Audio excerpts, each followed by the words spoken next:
Hi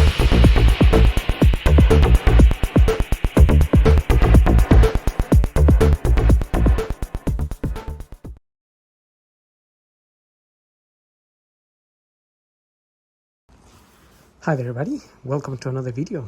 On today's video here at Daring Beefcake, I have this BMW X1. This is a 2017 SDrive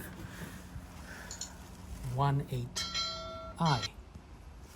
So this particular engine here is a 1.5 liter petrol, and this car is an automatic for reference. So on today's video we're going to be changing the oil and the oil filter. I'm also going to show you where to top up some Screenwash fluid and where to check the coolant level and perhaps the coolant percentage. So we're going to start by topping up some Screenwash fluid, and if you obviously get your bonnet open, you have to pull on the little lever twice inside of the car, and then the bonnet pops out a little bit and then you can pull it up. So once you've done that, here's where the Screenwash fluid goes.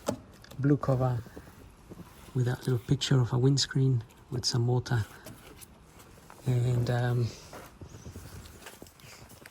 I've got some Screenwash fluid here. Now you can buy this Screenwash fluid anywhere, any garage or petrol station. I mean, you can buy the ready mixed one, or like this one here, ready to use. So I normally get the concentrated one and mix it myself. That way, obviously, it lasts a little bit longer because I have lots of cars that I'm doing all the time. But if you're just buying it for your own car, just buy one of these 5 liter and pour it in there. It's not a good idea to put just water in, because water freezes in winter, and then you have no water coming out your windscreen. Or people sometimes add some washing up liquid mixed with water, and that becomes a mess on your windscreen. So just buy the proper stuff. It's cheap enough, not expensive. Something like this is about £4, I think, from Halfords. You can get different deals anyway. This is green. Usually I get a blue one. Sometimes they have pink. The color doesn't really matter, but it covers you up to, like it says there, -20. So then we can close that, and that is done.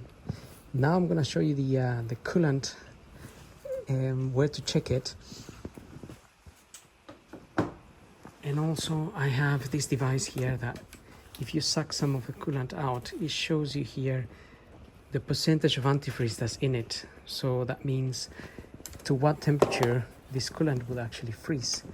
So coolant will be here in this expansion tank. Do not open this cap if the engine's been running and it's really hot. Just wait until it cools down. Mine was running a little bit. I sort of warmed it up because I wanted to, I'm going to change the oil, and to get drain the oil a little bit warm should be fine. But always open that with care anyway, because some pressure may build up, and just want to release that pressure. Okay, get that cover out, and in there you will see those 2 marks. You have a minimum and a maximum mark. Now you can see them as color yellow, so technically the coolant should be just by the max, and in this case scenario there isn't enough coolant that is actually reaching even the minimum. So that could be a slight concern in this case scenario, because I'm just wondering why there's no coolant in there. Let's see if we can actually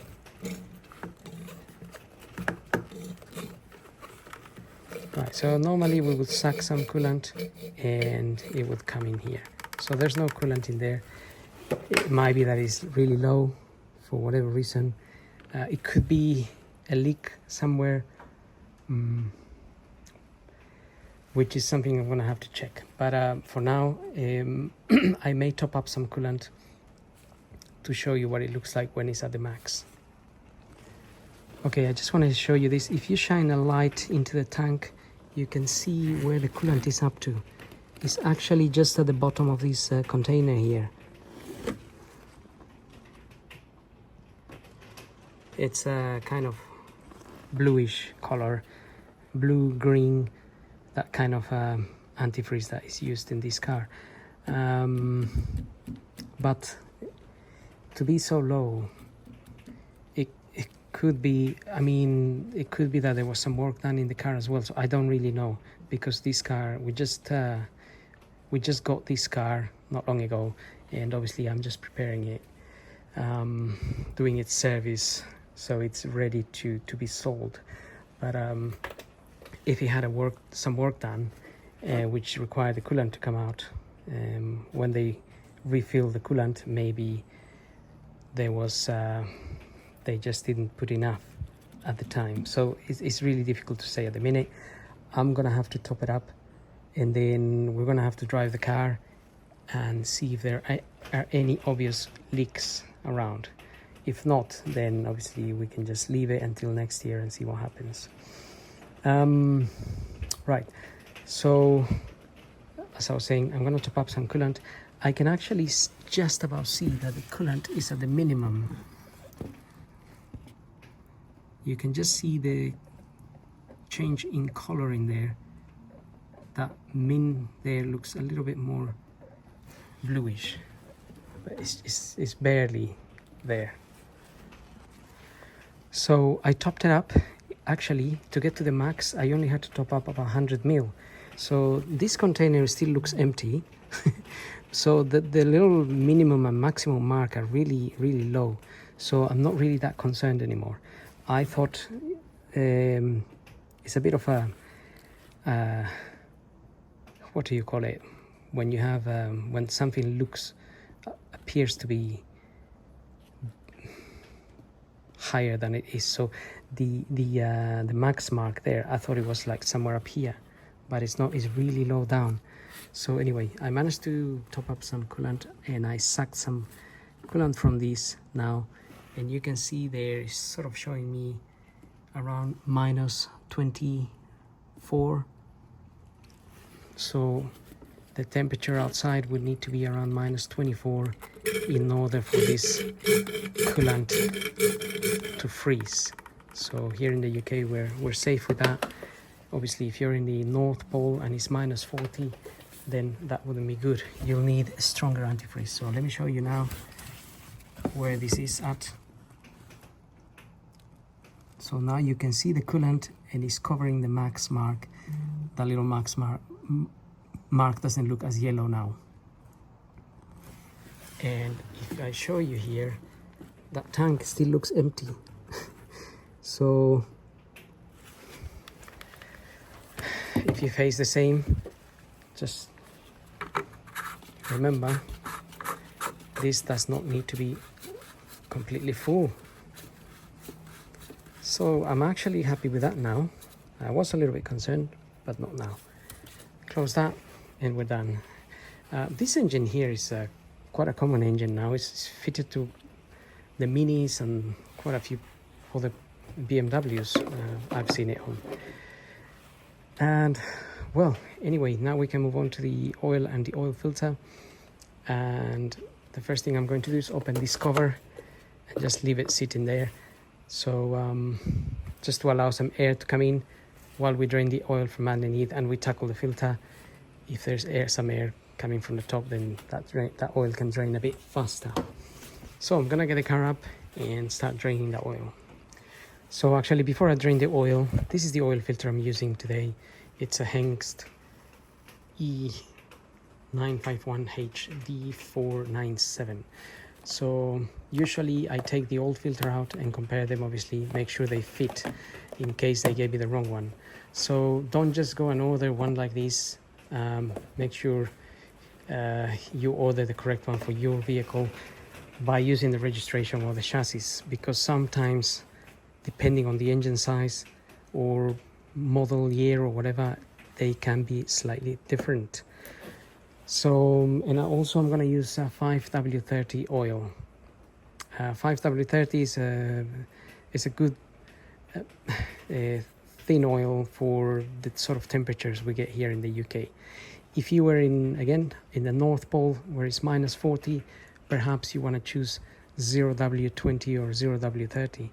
And if you were in the middle of the Sahara Desert at +40 degrees, then maybe you want slightly thicker oil like 10W40 or something like that.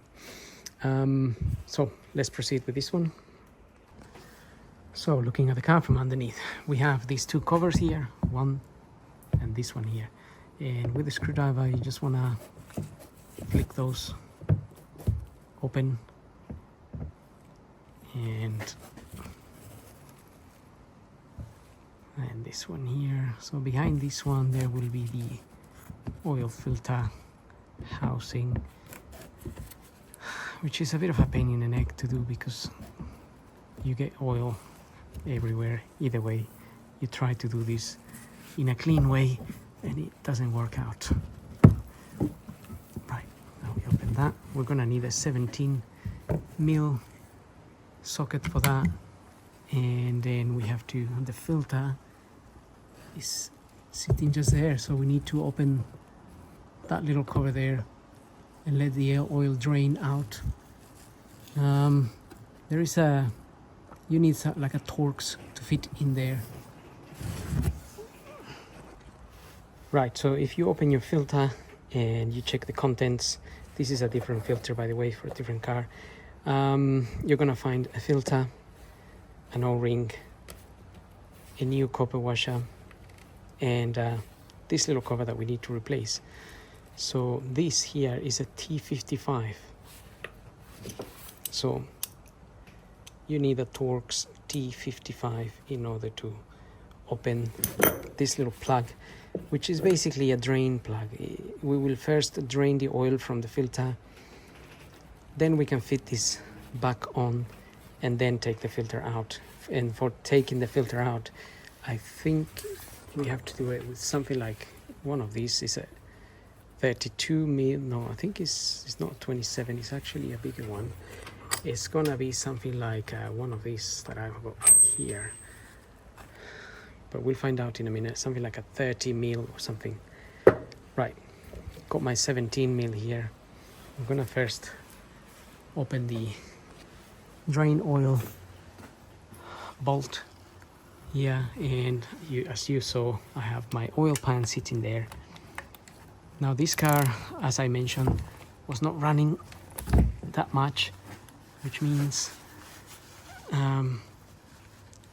the oil is not going to be that hot in there, so it should be okay. But if you had the car running for a long time, the oil can be very hot and you can also burn yourself. So make sure you don't burn yourself. As I mentioned before, you could always wait for the car to cool down a bit, so you can take this sun plug bolt without any issues. Fortunately, this little cover is going to get a bit messy because we have about 4 liters to drain. So okay, there we are. Alright, funny enough, it's kind of pointing away from that, just about. And the copper washer is sitting there. We're gonna dispose of that and use a new one. So I'm just gonna clean this while we let that drain. So while that is draining, we can remove the little drain plug out of this filter here. But you saw where it has to go, you saw the little splines for that bit, and I can't see anything, but I'm pretty sure it's just somewhere there. This is always a pain in the neck to do, but has to be done. And kind of need a light here, but anyway, okay, I got it there. So I'm gonna open that, and that little plug is only tightened to something like 5 Newton meters. So just be careful not to over tighten it when you re-tighten that. If you're unfamiliar with what 5 Newton meters is, then you should get a small torque wrench so you can torque that to the correct setting. Otherwise this little thing will get damaged, because it's only plastic going into plastic. So as you can see, we're going to drain that oil. Once it's finished, we're going to put the new little plug back in there. So that's leaked enough. I've got my new plug here. I put a little bit of grease around these the O-rings, which this has. It's got 2 O-rings in it. One that's just sitting here at the bottom, and the other one is just sitting at the top. So put a little bit of grease around there so this can slide in there without any issues. And I have to find the correct position. It might actually be easier to put it without the extension, because it is sitting at a bit of an angle, and that angle sometimes can be a bit of a pain in the neck.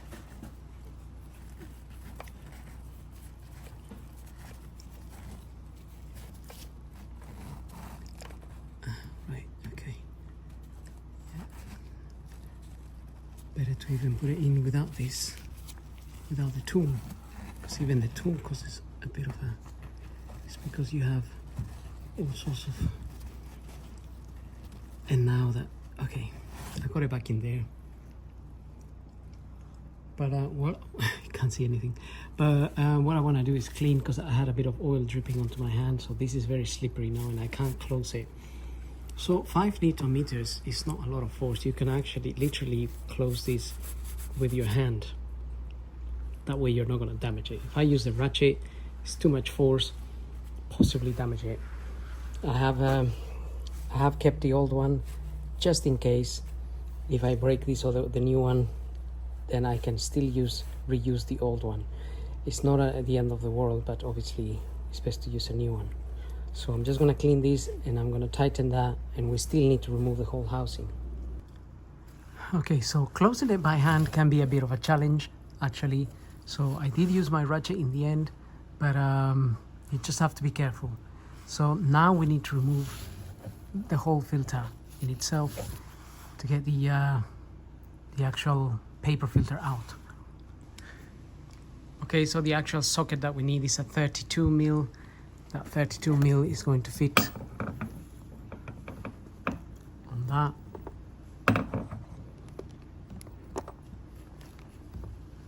And I already sort of cracked this open. So all you need to do is undo it. It's not gonna be too tight to undo. It's like I said, it's about 30. It says there 25 plus or minus Newton meters that this gets tightened to. So it shouldn't be too tight anyway, especially if the car has been regularly serviced and whatnot. If it hasn't, then sometimes they can be really tight. They get stuck in there. Okay, now we can perhaps undo it by hand and take it out. There is our filter with the new cover.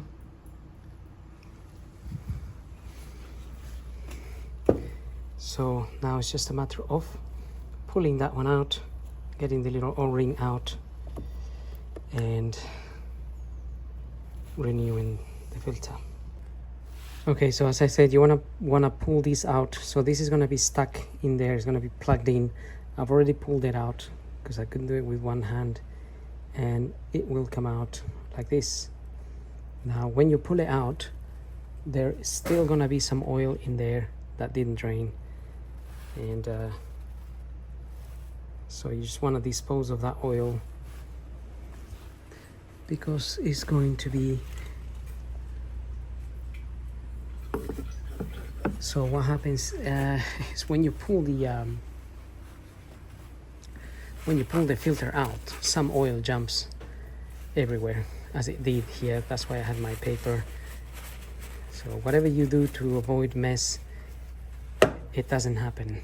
Now, in this bottle here, I keep some brake fluid cleaning, well, cleaning fluid basically, which is used for, it's called brake cleaner.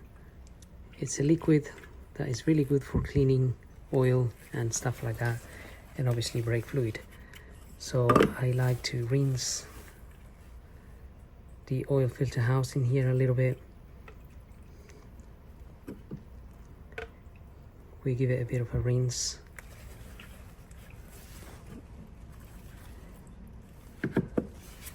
Nothing too dramatic.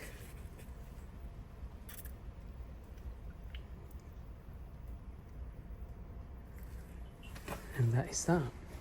So I'm just gonna let it dry. Pick it up. A bit of paper.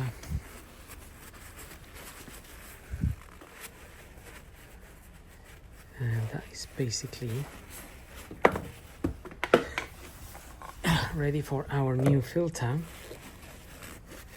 which I just dropped.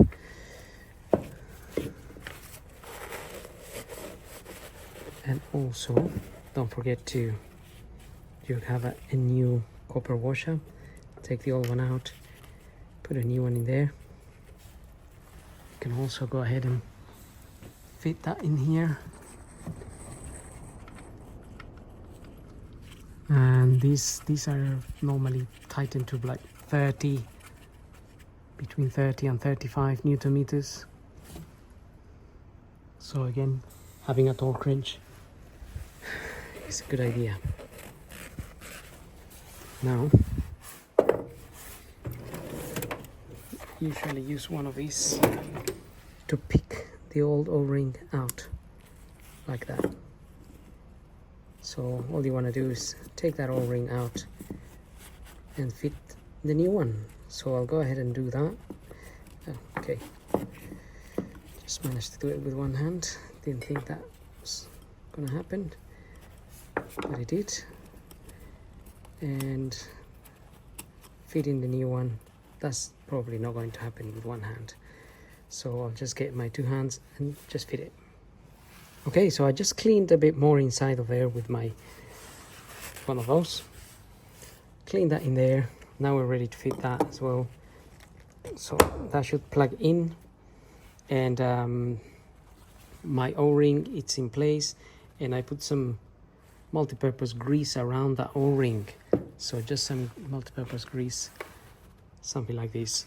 You can also use a bit of oil, the oil that you're gonna use to put in the car, a little bit of that to go around that O-ring.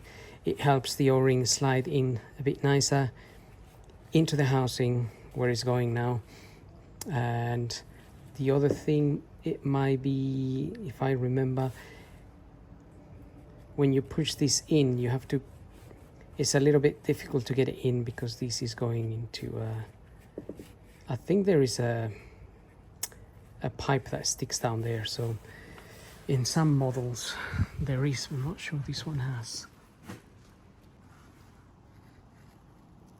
So there is a small one up there, and so when we fit this, you may have to put a little bit of pressure on it, but maybe not. Okay, that went in fairly easily. And I always like to put this in by hand as much as I can. That way I know it's going in the correct way. Now I'm gonna go ahead and tighten that. So as is written, 25 plus 5 Newton meters, it says there. I'm gonna tighten that, and then also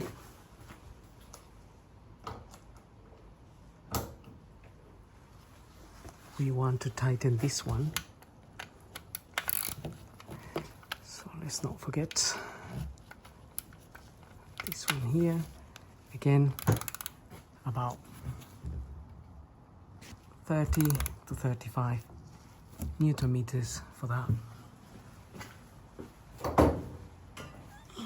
And you want to give it a clean, again using my brake cleaner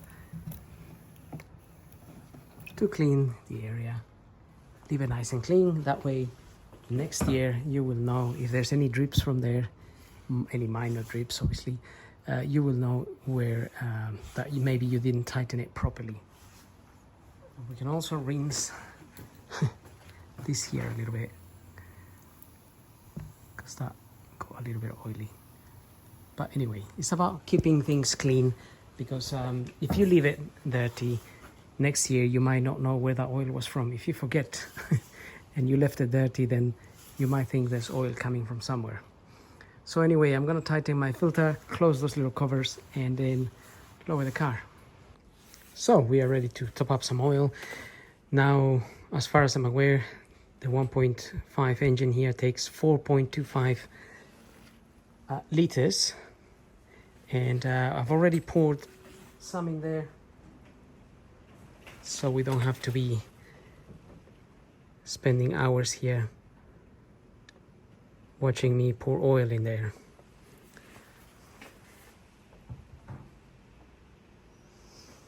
So I have seen that in some websites that it says 5.2 liters, and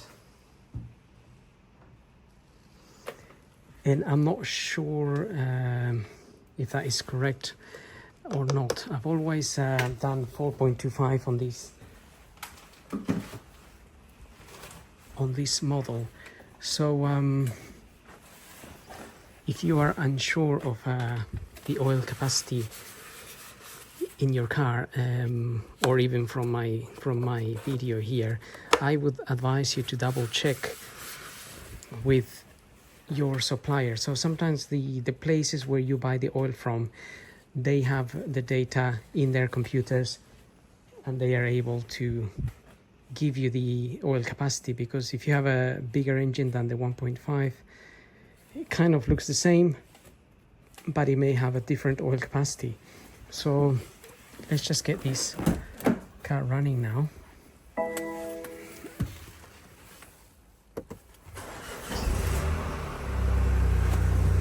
And by all means, we can always, well, have to let it run for a while really, but so it warms up. But technically you can check the oil capacity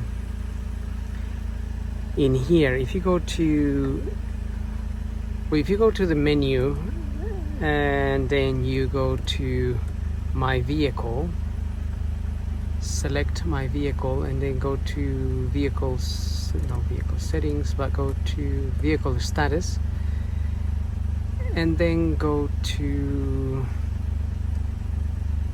engine oil level. Select that and then say measure engine oil level. So you click on that. Now it's not letting me do it right now because the engine is not warm enough. So I would have to let it warm up for a little while, and then I can check the oil level. But you could check your oil level that way and then see what the computer is showing you, and that's one way of checking, because we don't have a dipstick in this car as such. So unfortunately that's the only way to do it. So I may actually wait a little bit and see if that becomes available. I'm gonna let it warm up a bit and see if we can do it. Right, had the car running for a little while, so now we can start the measurement. Measuring engine oil level.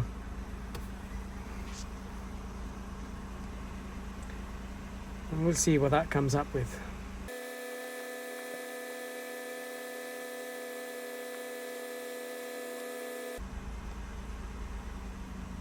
Okay, so 100%, and that is at the max there. you can just see the little line of the max line there, the minimum and the max. So it's not over, it's right at the max. So I would say, as stated, 4.25 liters for this particular 1.5 engine. So that measurement took about a minute, because I'm going to fast forward it, so it will look on the video that it's going really fast, but it takes about a minute or so to do. So anyway, having said that, I hope you like and subscribe, and don't forget to leave me any comments if you have any questions, and obviously if I can answer, I will. If I don't know the answer, then I will also answer, but just saying I don't know. But yeah, so we'll see you on the next videos. Thank you for watching.